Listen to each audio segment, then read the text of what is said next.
और पापा आधा पागल टाइप्स हो गए थे।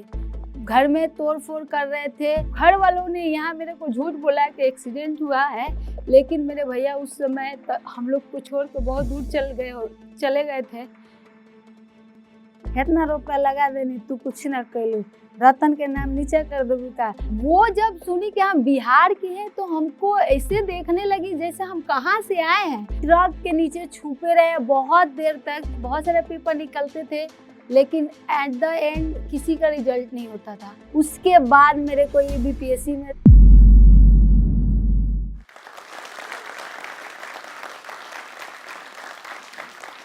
हम बिहार से हैं तो हमको बिहारी कहोगे क्या? हमारी बोली और भाषा जान जाओगे तो 10 गाली दोगे क्या? उसी बिहार की लड़की जो कि तरैया गांव से है, अपनी कहानी इस जोश टॉक के मंच पे लाई है। तो शुरू करते हैं मेरी कहानी, जिसमें आपको जानने को बहुत कुछ मिलेगा। मेरा नाम लक्ष्मी कुमारी है और मैं बिहार के सारण के छोटे से गांव तरैया से आती हूँ। 10th तक तो मैं पापा के साथ ही पढ़ाई और दुकान दोनों जाया करती थी, क्योंकि मेरे पापा का शॉप था कपड़े का, जो कि हमें भी देखना रहता था। तो आधे टाइम स्कूल आधे टाइम घर, दोनों हम लोग मैनेज करते थे। 10th क्लास जब आया तो आप लोगों को पता होगा बिहार में छठ पूजा कितना इम्पोर्टेंट रहते हैं, और नवंबर के दिन लगन का भी समय होता था। तो हमारा ऐसा होता था कि 10th का जब मेरा फाइनल एग्जाम फरवरी मार्च में था, तो हमें आधा टाइम दुकान जाना रहता था और आधा टाइम स्कूल और ट्यूशन भी, जिससे मेरा पढ़ाई उतना अच्छा नहीं होता था। तो हमें बहुत रोती थी कि मुझे स्कूल ज़्यादा जाना है और दुकान पे कम जाना है। तो ऐसे ही जर्नी स्टार्ट हुई। मेरा 10th में बहुत अच्छा मार्क्स आया। जब मैं 10th करके तरैया से पटना गई तो मैं एक हिंदी मीडियम के स्कूल थी, अचानक से इंग्लिश मीडियम गई तो मुझे काफ़ी दिक्कत होने लगी। 12th के बाद मेरे भैया ने बोला कि तुम दिल्ली चलो, दिल्ली में ड्यू से पढ़ाई करना। ड्यू का तो डी भी मेरे को नहीं पता था कि क्या होता है, बस भैया ने कहा और मैं चली गई। यहाँ ड्यू में जब मैं आई दिल्ली में, तो दिल्ली का नज़ारा देख के मेरे लिए थोड़ा काफ़ी वो था कि मैं एक छोटे से घर से इतना बड़ा शहर में आई, तो मुझे काफ़ी वो लगा कि भाई मैं कहाँ आ गई। अब मेरा स्ट्रगल यहाँ से कुछ शुरू होता है। और मैं जब कॉलेज में एडमिशन हुआ तो हम लोग के गाँव में क्या था कि घंटी बर घंटी पढ़ाई होता था, फर्स्ट घंटी, उसके बाद सेकंड घंटी था। और जब मैं ड्यू के कॉलेज में गई तो वहाँ पढ़ाई का मुझे समझ ही नहीं आता। फर्स्ट घंटी अगर 6 बजे हो रहा था, सेकंड घंटी 8, 9, 10 बजे, इतना गैप रहता था। ये मुझे समझने में काफ़ी मुश्किल हुई कि ऐसा क्यों हो रहा है। ये क्लासेस समझने में मेरे को पूरे 2 महीने लगे। फिर मेरा एक और स्ट्रगल शुरू होता है। जब मैं कॉलेज में थी तो स्पोर्ट्स, एनसीसी, बहुत सारे एक्टिविटी होते थे और मैं थोड़ी चुलबुली थी, जहाँ भी हो पार्टिसिपेट कर लेती थी। जब मैं स्पोर्ट्स में मेरा सिलेक्शन हुआ तो मेरा फुटबॉल में सिलेक्शन हुआ, जो कि मेरे कोच मेरा बिहार के हैं ना, तो हम लोग में स्टेमिना जन्म से ही होता है। हमें काम करना बचपन से ही सिखाया जाता है कि लड़की हो ये करो वो करो, तो वो स्टेमिना था। माथा पे सामान ढो देना, लाइक सब ये लड़का बच्चा से छोटे से बच्चा उठाना, तो वो क्या है ना, शहर में ये सब देखने को नहीं मिलेगा, लेकिन गांव में ऐसे था, मुड़ी पे लकड़ी ला देना, ये सब करने में कोई शर्म की बात नहीं है, लेकिन ऐसा मैंने किया है। तो ये सब सामान उमान लाने से इससे स्टेमिना मेरे को बहुत था। जब मेरा फुटबॉल में सिलेक्शन हुआ तो मेरे कोच बहुत खुश हुए थे कि इसमें बहुत स्टेमिना है, ये कुछ करेगी। तो मुझे फ्रंट में फुटबॉल में रखा। और लेकिन वहाँ ऐसा हुआ ना कि जो मेरी सीनियर थी, लाइक वाइस प्रेसिडेंट थी, वो जब सुनी कि हम बिहार के हैं तो हमको ऐसे देखने लगी जैसे हम कहाँ से आए हैं, और मेरे को गाली, एमसी बीसी, ये चीज हमको समझ ही नहीं आता था उस समय। इतना शॉर्टकट, हम गांव में गाली इतना नहीं सुने, वो सुने हैं प्रॉपर वाला सुने हैं, और ये शॉर्ट फॉर्म तो मुझे सुना ही नहीं था। तो ऐसा हुआ था। तो जो आज के डेट में रैगिंग बोलते हैं, लेकिन मेरे को उस समय समझ ही नहीं आ रहे थे कि इसको रैगिंग बोला जाता है। और मेरे से हर स्पोर्ट्स का काम जितना होता था वो मैं ही करती थी, लाइक स्पोर्ट्स से सामान लाना, कोन लगाना, यहाँ तक चुनना भी हम ही से जलवाया करते थे लोग। इतनी वो आज भी मेरा को उसको शक्ल हो जाए। बस उस पूरे स्पोर्ट्स में 25-30 लड़की थी, उसमें 1-2 लड़की ही सपोर्ट करती थी, जो कि मुझे कहने में बहुत दुख हो रहा है कि एक लड़की अभी फिलहाल कुछ दिन पहले इस दुनिया को छोड़ के चली गई, वही मुझे सपोर्ट कर। और जो स्पोर्ट्स की तरफ से फूड, फल, जूस वगैरह मिलता था, वो इतनी खत्म थी कि मेरे को देती भी नहीं थी, और मैं पूरा रोती थी बहुत एकदम कॉलेज के कोना में जाके कि मेरे साथ क्या हो रहा है। मुझे समझ में नहीं आ रहा था कि ये मेरे साथ क्यों हो रहा है, क्योंकि ऐसा हम लोग बिहार में ऐसा देखने को ही नहीं मिलेगा कि इतना ज़्यादा रैगिंग होता था। फिर मैंने स्पोर्ट छोड़ दिया, फिर एक और मेरे लाइफ में टर्निंग पॉइंट आता है कि मेरे कॉलेज में फिर एक थिएटर का ऑडिशन होने लगा। तो मैं भी वो थिएटर ऑडिशन में एक भोजपुरी लोकगीत लेके पहुँच गई और वहाँ मुझे सारे दादा लोग, जो भी डायरेक्टर दादा थे, उन्होंने पसंद किया और मुझे सीनियर लोगों ने मुझे इतने अप्रिशिएट किया और उन्होंने थिएटर में रख लिया कि इसमें कुछ है। देखिए, एक तरफ मेरा यहाँ जहाँ इतना गलत हुआ, वहीं यहाँ मुझे इतना सपोर्ट मिला। मेरा ड्रेसिंग, मेरा बोली, मेरा भाषा, सबको वो लोग एक्सेप्ट किए। कुछ दिन बाद मेरा थिएटर का प्रोग्राम होने वाला था आईआईटी कानपुर में। सब बहुत खुश हो के, हम भी तैयारी में लगे हुए थे। लेकिन एक दिन मेरे घर से कॉल आ रहा है कि तुमको घर आना है कल अर्जेंट। मेरे को समझ में नहीं आ रहा था कि ये अचानक मेरे घर वाले बुला क्यों रहे हैं, लेकिन ये चीज़ मेरे को नहीं पता था कि क्यों बुला रहे हैं। अचानक से पहली बार फ्लाइट का टिकट बना दिया था लोग। मेरे को समझ ही नहीं आता अचानक से फ्लाइट से क्यों बुला रहे हैं, इतना महँगा टिकट लगा के। मैं एयरपोर्ट पहुँचती हूँ, तो मेरे गाँव की एक मेरी दोस्त है, जो उसका फ़ोन आता है कि यार तेरे भैया का एक्सीडेंट हो गया। मेरे को समझ ही नहीं आ रहा था कि मेरे भैया कुछ दिन पहले ही मिल के गए, अचानक उनको हो क्या गया? तो जब मैं एयरपोर्ट पहुँची तब मुझे पता चला कि मेरे भैया का एक्सीडेंट हुआ है, वो भी बहुत दर्दनाक। लेकिन भै घर वालों ने यहाँ मेरे को झूठ बोला कि एक्सीडेंट हुआ है, लेकिन मेरे भैया उस समय हम लोग को छोड़ के बहुत दूर चले गए थे। जब मैं पहुँची घर पे, तो घर का नज़ारा बिल्कुल अलग था और मैं जाते-जाते देखी कि बहुत सारा भीड़ लगा हुआ था। तभी भी मेरे को उम्मीद था कि भैया ज़िंदा है, ज़िंदा है, ज़िंदा है, लेकिन ऐसा नहीं था, वो ज़िंदा नहीं थे। वो एक ट्रेन एक्सीडेंट में उनका डेथ हो गया था, वो भी गिरते ही डेथ हो गया था। अब भगवान जाने उनका डेथ क्यों हुआ था, कौन क्या किया था, बहुत लोग बहुत कुछ बोलते हैं, लेकिन हमें नहीं पता, आज तक नहीं पता चला कि भैया वो कहाँ चले गए।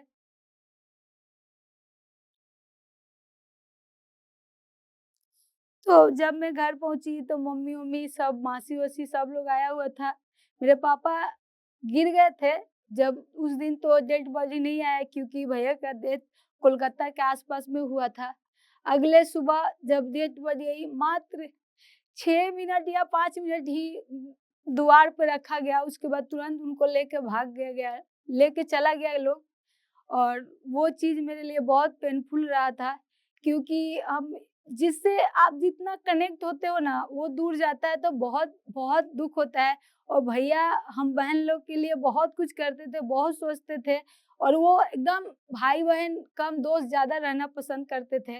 इतना कुछ होने के बाद फिर मैं 1 महीना घर ही रह गई, दिल्ली तो नहीं आई। उसके बाद जब आई तो फिर मैंने पढ़ाई अपना स्टार्ट किया। फिर मेरा ग्रेजुएशन खत्म हुआ, फिर मैं घर चली गई और पटना में ही मैंने कहा कि पढ़ाई करूँगी, क्योंकि भैया दुकान चलाते थे, जो कि दुकान धीरे-धीरे कम होने लगा था। तो मैं खुद ही चली गई पटना और पटना से ही पढ़ाई की। मेरा बहुत बार बहुत सारे पेपर निकलते थे, लेकिन एट द एंड किसी का रिज़ल्ट नहीं होता था। तो बहुत सारा हमारी मम्मी कही कि का करके आ गइली? कुछ ना बनली क्या?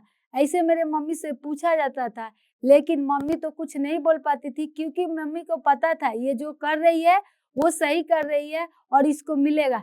मम्मी भी कभी-कभी गुस्सा में बोल देती थी, "हेतना रुपया लगा देनी, तू कुछ ना कइलू, रतन के नाम नीचे कर देबू का?" ऐसे मेरी माँ भी बोला करती थी कभी-कभी गुस्सा में।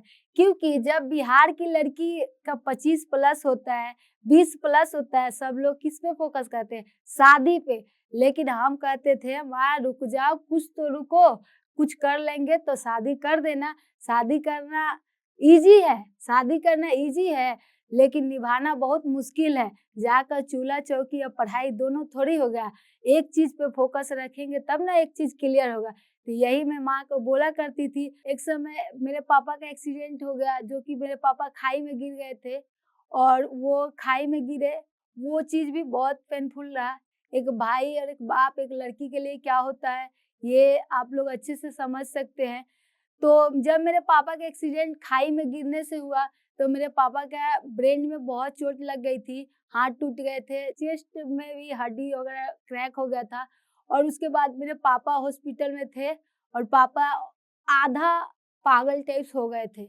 घर में तोड़-फोड़ कर रहे थे और उनको लिटरली उनको हाथ-पैर बाँध के रखा जाता था ताकि वो घर से भागे नहीं और हॉस्पिटल में भी वैसे ही रखा जाता था और उनको काफ़ी उनका दिमाग में बहुत चोट था, जो कि हम लोग उस समय बहुत वो पेनफुल प्रोसेस था, उस समय सँभालना बहुत मुश्किल था। फिर उसी समय मेरा बीपीएससी का टीचर वाला एग्ज़ाम था। मैंने मम्मी घर में कोई नहीं था, मैं घर पे चली गई थी रहने के लिए क्योंकि घर देखना बहुत ज़रूरी था। जब मैं मेरी माँ हॉस्पिटल में थी और मैंने मम्मी को बोला कि माँ पेपर देने जाऊँ कि क्या करूँ?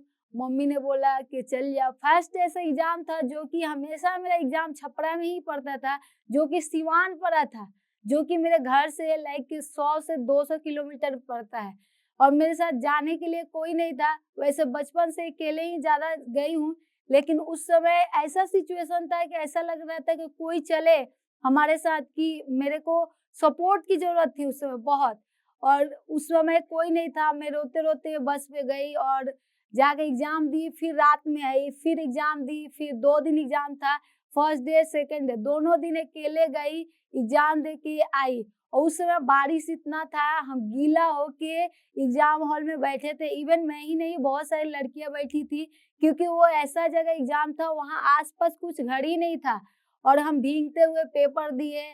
ट्रक के नीचे छुपे रहे बहुत देर तक ताकि बारिश से बचे और उसके बाद हमने पेपर ये निकाला। बहुत डिप्रेशन रहा, बहुत रोए, बहुत धोए और बहुत कुछ खोया, बहुत कुछ पाया। मैं एक भाई को खोना और पिताजी के ऐसा हालत में सब कुछ करना। मैं अगर आप सोचोगे तुरंत निकल गया एग्ज़ाम तो ये आप गलत सोच रहे हो। काफ़ी समय से मैं हर एग्ज़ाम का स्ट्रगल कर रही थी। उसके बाद मेरे को ये बीपीएससी में सक्सेस मिला और आप लोग सोच रहे होंगे कि बीपीएससी एग्ज़ाम निकालना आसान है, तो आसान नहीं है। इतना कुछ झेलने के बाद बहुत लोग डिप्रेशन में जाते हैं तो उसी में रह जाते हैं। इवन मेरी बहन खुद इस सब से झेली कि उसको हॉस्पिटलाइज़ करना पड़ा। काफ़ी समय वो हॉस्पिटल में रही और उससे निकलना बहुत बड़ी बात है। जब आप खुद सोचो जब एक प्रॉब्लम आती है ना कितना दिन तक हो उसकी छवि बनी रहती है, लेकिन इससे निकलना बहुत ईज़ी नहीं है। कहना ईज़ी है लेकिन निकलना बहुत हार्ड है। ये सब करते हुए भी मैं बीपीएससी एग्ज़ाम पास की और आज एक शिक्षक के रूप में बच्चों का भविष्य बिहार में आप भी समझ सकते हो टीचर का कितना इम्पोर्टेंट है पहले की तुलना अब के तुलना में और विद्यार्थी का भविष्य बदलने का कार्य कर रहे हैं लोग। जब मैं विद्यार्थी थी गवर्नमेंट स्कूल में तो टीचर उतना अच्छे नहीं थे। अच्छे भी थे तो हम लोग को ट्यूशन पढ़ाते ही नहीं थे। ट्यूशन पे निर्भर रहना पड़ता था। 9-10 तो मैंने स्कूल ही नहीं गया, सिर्फ पेपर देने जाती थी और पेपर देने और फॉर्म भरने, बाकी सारा डिपेंड मैं कोचिंग, ट्यूशन पे ही रहते थे। लेकिन अब हम जब शिक्षक में आए हैं, तो हम चाहते हैं कि जितना बच्चा ट्यूशन ना पढ़े, जितना स्कूल में हम सिखा दें, वो बच्चा सीखे। इस तरह बच्चा को जो भी गरीब फैमिली से आते हैं बिहार में तो आपको भी पता है एजुकेशन पे सबसे ज़्यादा खर्च होता है, लेकिन बच्चों को सही रूप से एजुकेशन नहीं मिल पाता है। तो हम सब उन सभी बीपीएससी चाहे इवन कोई भी टीचर उन सब से यही अनुरोध करेंगे कि बच्चों को पढ़ाएं और जो भी बिहार की लड़की देख रही है तो अपना होप ना खोए। अगर उनको लगता है कि वो कर सकती है तो दुनिया का परवाह न करे, अगल वाले क्या करे, बगल वाला क्या करे, अपना पूरा फोकस अपने अपने पढ़ाई पे, चाहे जो भी एम है कैरियर किसी भी रूप में आपका कैरियर हो उस पर पूरा फोकस करे। सक्सेस एक दिन जरूर मिलती है क्योंकि समाज और अगल बगल के लोग ताने ही देते हैं, सपोर्ट करने नहीं आते हैं।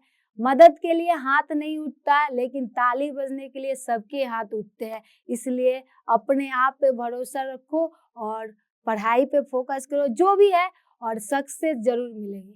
तो मैं आज जोश टॉक पे आके अपना जर्नी इसलिए शेयर कर रही थी कि कैसे गांव से लड़की आकर और क्या अचीव की, कितना ताना, इतना इमोशनल ड्रामा जो भी आप कह सकते हैं उससे उभर के आज मैं कहाँ खड़ी हूँ। मैं जो स्टॉक पर देखती थी तो मुझे भी लगता था एक दिन मैं यहाँ जाऊँगी, मैं मैनिफेस्ट भी करती थी कि मेरा जल्दी हो जाए। और आपको विश्वास नहीं होगा,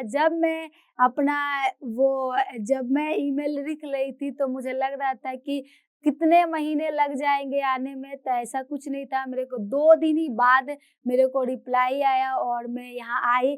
मेरे को बहुत अच्छा लग रहा है क्योंकि मेरा जर्नी यहाँ तक आना चाहे यहाँ तक अचीव करना ईज़ी नहीं था। क्या पढ़ाई करने के बाद भी और तो और वर्क एक्सपीरियंस होने के बावजूद हमें communication skills, lack of confidence और इंटरव्यूज के डर की वजह से करियर को रिस्टार्ट करने में मुश्किल आ रही है? घबराइए मत।